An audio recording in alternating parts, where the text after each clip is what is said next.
ये कहानी शुरू होती है एक ऐसे गांव से जहां की जिंदगी किसी सपने जैसी थी। वहां के लोग, खासकर बच्चे, हंसते, खेलते, नाचते और हर दिन को जश्न की तरह जीते थे। मासूमियत से भरी इनकी दुनिया में न दुहक था न डर। लेकिन ये खुशियां ज्यादा दिन तक टिकने वाली नहीं थी, क्योंकि उनकी जिंदगी में आने वाला था एक ऐसा साया जो सब कुछ बदल कर रख देगा। उस साये का नाम था कालू किडनैपर। कालू कोई आम आदमी नहीं था। वो एक बेरहम इंसान था जो छोटे बच्चों को अगवा कर उन्हें दूर किसी अनजान जगह भेज देता था, जहाँ से वो कभी लौट कर नहीं आते।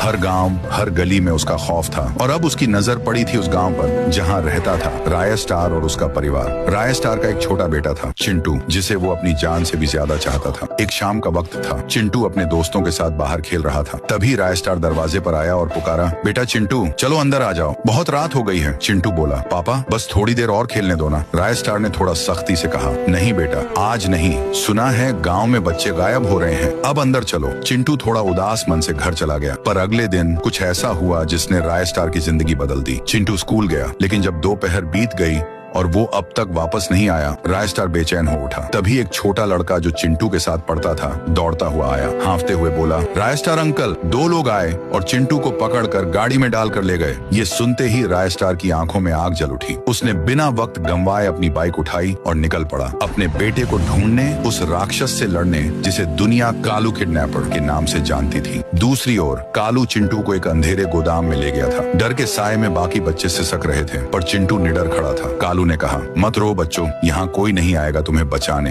पर चिंटू ने आंखों में आग लिए कहा, तूने गलत बच्चे को पकड़ लिया है, तू नहीं जानता मेरे पापा को। और तभी हवा में एक तेज गड़गड़ाहट होती है। बाइक की तेज आवाज सुनाई देती है। दरवाजा टूटता है और उसमें से निकलता है राय स्टार, उसके हाथ में चमकती तलवार जैसी छड़ी। राय स्टार गरजता है, कालू, मेरे बेटे को हाथ कैसे लगाया तूने? कालू हंसता है, अच्छा तो ये तेरा बेटा है? अगर पहले पता होता तो यही खत्म कर देता। राय स्टार ने कहा, अगर दम है तो मुझसे लड़, बच्चों पर हाथ डालना बहादुरी नहीं। और फिर शुरू होती है एक भयंकर जंग। चारों ओर धुएं का गुब्बार छा गया, जमीन कांप रही थी। कई मिनटों तक चलती इस भीषण लड़ाई के बाद जब धुंध छंटती है, कालू जमीन पर गिरा पड़ा था। राय स्टार अपने बेटे चिंटू को गोद में उठाए राजा की तरह सिंहासन पर बैठा था।